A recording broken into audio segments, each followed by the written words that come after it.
अस्सलाम वालेकुम dear students and viewers. उम्मीद करता हूँ आप लोग खैर खैरियत से होंगे और ठीक ठाक होंगे।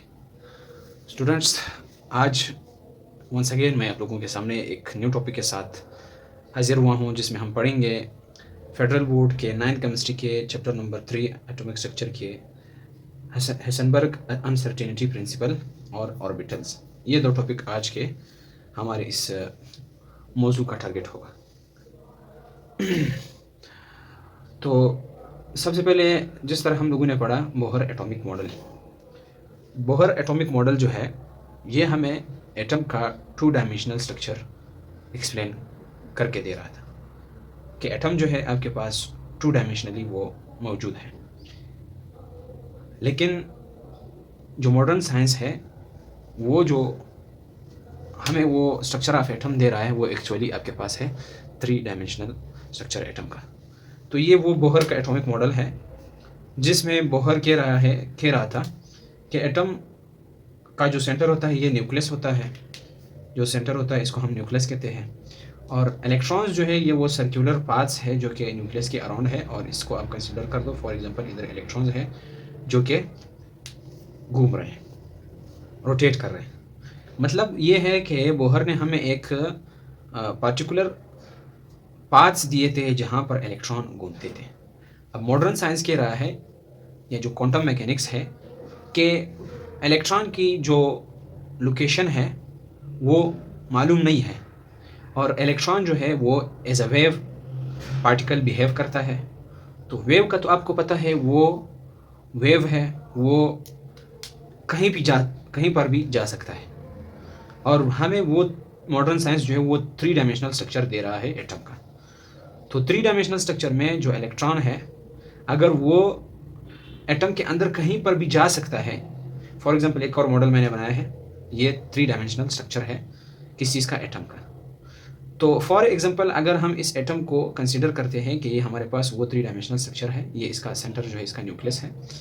इलेक्ट्रॉन जो है अगर एज अ वेव यहाँ पर मौजूद है और वो एज अ वेव बिहेव करता है, तो इस स्फेयर में उसका लोकेशन का पता नहीं है कि वो कहाँ पे मौजूद है, क्योंकि एज अ वेव वो इधर मौजूद है और यहाँ पर वो इस तरफ भी जा सकता है, इस तरफ भी जा सकता है, इस तरफ भी आ सकता है, इस तरफ भी किसी भी पॉइंट पे वो जा सकता है। तो अगर वो किसी भी पॉइंट पे जा सकता है तो फिर इसके ऑर्बिट क्या हो गए, इसके ऑर्बिट की लोकेशन हम मालूम नहीं कर सकते हैं। यानी फिर बोहर का जो दिया हुआ मॉडल में ऑर्बिट है वो क्या हो गए, वो उसकी जो इम्पोर्टेंस है वो क्या हो गई, वो ख़त्म हो गई। उस वजह से क्योंकि electron as a wave behave करता है। अब वेव जो है वो इस 3 डायमेंशनल स्ट्रक्चर में तो किसी भी डायरेक्शन में जा सकता है। तो बोहर ने तो कहा था ये जो ऑर्बिट्स है वो सर्कुलर पाथ्स है न्यूक्लियस के अराउंड जहाँ पे इलेक्ट्रॉन बिहेव रोटेट करता है। तो अगर 3 डायमेंशनल स्ट्रक्चर में इलेक्ट्रॉन कहीं भी डायरेक्शन किसी भी डायरेक्शन में जा सकता है तो फिर इसके ऑर्बिट क्या हो गए, इसका कोई तो एप्लीकेशन रहा नहीं। तो हमारे पास जो है जो एक और प्रिंसिपल है जो कि हमें ये बताता है, जिसको हम कहते हैं हेसनबर्ग अनसर्टेनिटी प्रिंसिपल। ये वो कहता है कि आपके पास जो है साइमल्टेनियसली एक साथ ये इम्पॉसिबल है कि हम किसी भी इलेक्ट्रॉन की एग्जैक्ट लोकेशन को मालूम करें या उसकी पोजीशन को मालूम करें और हम फ्यूचर में ये बता सकें कि ये इलेक्ट्रॉन इधर जाएगा। अब ये तो हम नहीं बता सकते हैं, मतलब हम नहीं बता सकते हैं कि फॉर एग्जांपल आप कंसीडर कर दें ये एटम है, यहाँ पर इलेक्ट्रॉन है। अब आपने कहा कि इलेक्ट्रॉन इधर मौजूद है। अब इलेक्ट्रॉन जो है वो तो कंटिन्यूसली रोटेट कर रहा है, सर्कुलेट कर रहा है, और एज अ वेव पार्टिकल वो इस एटम के अंदर कहीं भी जा सकता है। तो आपने तो इसका उसी वक्त, ठीक है, आपने उसका पोजीशन मालूम कर दिया।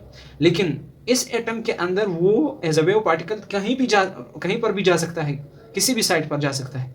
तो फिर उसकी जो फ्यूचर में लाइन है, जो कि जिस लाइन में वो जा रहा होगा वो हम फ्यूचर का मतलब ये है कि अगर हम इसका ये लोकेशन मालूम कर दें कि इलेक्ट्रॉन की पोजीशन ये है, अब हम ये बता नहीं सकते हैं कि इलेक्ट्रॉन किधर जाएगा।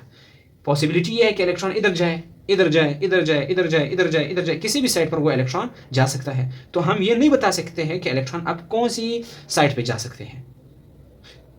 यही आपको ये हेसनबर्ग बताता है कि अगर आपने पोजीशन मालूम कर दी तो फिर आप उसकी फ्यूचर में किसी भी साइड पर जाने की प्रिडिक्शन नहीं कर सकते हो कि अभी वो फ्यूचर में कहाँ जाएगा। अगर फ्यूचर में आपने उसकी जाने की वो मालूम कर दी, जाने का प्रोसेस मालूम कर लिया कि अब वो उधर जाएगा, तो फिर आप उसकी लोकेशन मालूम नहीं कर सकते हो।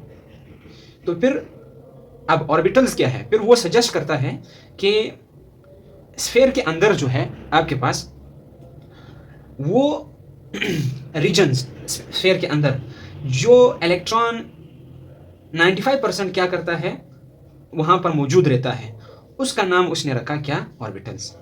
तो फिर ऑर्बिट की जब यानी ऑर्बिट की स्पेसिफिकेशन ख़त्म हो गई कि न्यूक्लियस के अराउंड जो है वो सर्कुलर पाथ्स है, सही है, वो तो 2 डायमेंशनल स्ट्रक्चर में बोहर बता रहा था। लेकिन अब जब मॉडर्न साइंस ने 3 डायमेंशनल स्ट्रक्चर दे दिया, तो अब ऑर्बिटल्स की और electron as a wave particle जब बिहेव करे, एज अ वेव वो बिहेव करे, तो फिर वेव तो कहीं भी जा सकता है। तो अब वो जो ऑर्बिटल्स है, वो ऑर्बिट्स है, वो तो क्या हो गए, वो तो ख़त्म हो गई, उसकी स्पेसिफिकेशन ख़त्म हो गई कि उस पर स्पेसिफिक ऑर्बिट्स यही है, तो वो तो ख़त्म हो गई। तो फिर एक और टर्म आ जाता है ऑर्बिटल्स की। अब ऑर्बिटल्स फिर वो कहते हैं कि ऑर्बिटल्स जो है, ऑर्बिटल्स जो है आपके पास वो रीजन्स हैं एटम के अंदर जिस पे इलेक्ट्रॉन जो है, इलेक्ट्रॉन के मौजूद होने का, इलेक्ट्रॉन के सर्कुलेट होने का 95% क्या हो, चांसेस हो, प्रोबेबिलिटी कितनी हो, 95% हो। उस रीजन्स को वो कहते हैं कि ऑर्बिटल्स।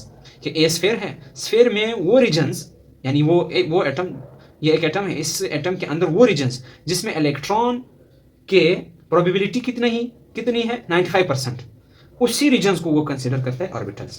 क्या कंसिडर करता है, ऑर्बिटल्स। तो अब हम ऑर्बिटल्स को लिखेंगे कि ऑर्बिटल्स की जो डेफिनेशन है वो किस तरह हमारे पास बनेगी। तो डेफिनेशन इसका ये बना कि the regions around the nucleus, nucleus के यानी ये न्यूक्लियस है, इसका जो सेंटर है, इसका न्यूक्लियस के अराउंड, चाहे इस साइड हो, इस साइड हो, इस साइड हो, इस साइड हो, इस साइड, वो रीजन्स जिसमें इलेक्ट्रॉन के पाने की चांसेस कितने हो, 95% हो, उसी रीजन्स को वो नाम देते हैं किस चीज़ का, ऑर्बिटल्स का। तो होप आप लोगों को ये कंसेप्ट समझ आ गया होगा। तो अगर कंसेप्ट समझ आ जाए तो